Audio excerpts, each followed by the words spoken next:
শবে কদরের রাতের নামাজের কি নিয়ম? কয় রাকাত পড়বেন, প্রথম রাকাতে কোন সূরা পড়বেন, কতবার পড়বেন, দ্বিতীয় রাকাতে কোন সূরা পড়বেন, কত রাকাত পড়বেন জানা আছে তো আপনাদের? জানা নাই? একজনও জানেন না? ইন্না লিল্লাহি ওয়া ইন্না ইলাইহি রাজিউন। হাজার হাজার মানুষের বিশাল সমাবেশ, আপনারা একজনও শবে কদর নামাজের নিয়ম জানেন না?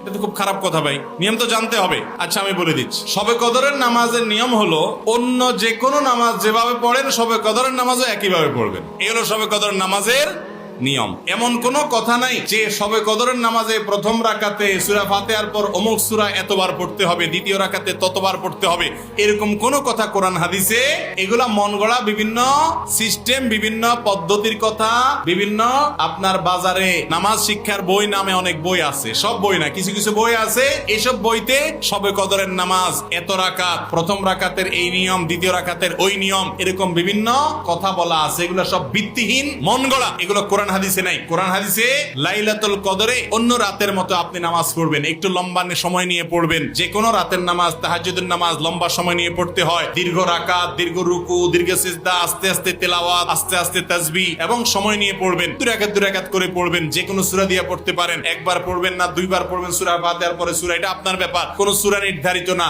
আপনি লাইলাতুল কদরের একটা জিনিস নির্ধারিত, সেটা হলো একটা দোয়া হাদিসে বর্ণিত হয়েছে। আম্মা জান আয়েশা রাদিয়াল্লাহু তাআলা আনহাকে নবী করিম সাল্লাল্লাহু আলাইহি ওয়াসাল্লাম শিক্ষা দিয়েছেন, তুমি যদি লাইলাতুল কদর পাও তাহলে দোয়া করবা। কি দোয়া? আল্লাহুম্মা ইন্নাকা আফুউন তুহিব্বুল আফওয়া ফাআফু আন্নী। আল্লাহ আপনি ক্ষমাশীল, ক্ষমা করতে ভালোবাসেন, অতএব আমাকে ক্ষমা করে দেন। ক্ষমা করতে ভালোবাসেন, অতএব আমাকে ক্ষমা করে দেন। এই দোয়া পড়বেন লাইলাতুল কদরে। এছাড়া আল্লাহর কাছে যে কোনো দোয়া করবেন, দুই রাকাত করে নামাজ যতটুকু পারেন তৌফিকে কুলা পড়বেন। কোন সূরা কেরাত নিয়ম নির্ধারিত নাই। সারা রাত আপনি দোয়া করবেন, ইবাদত করবেন।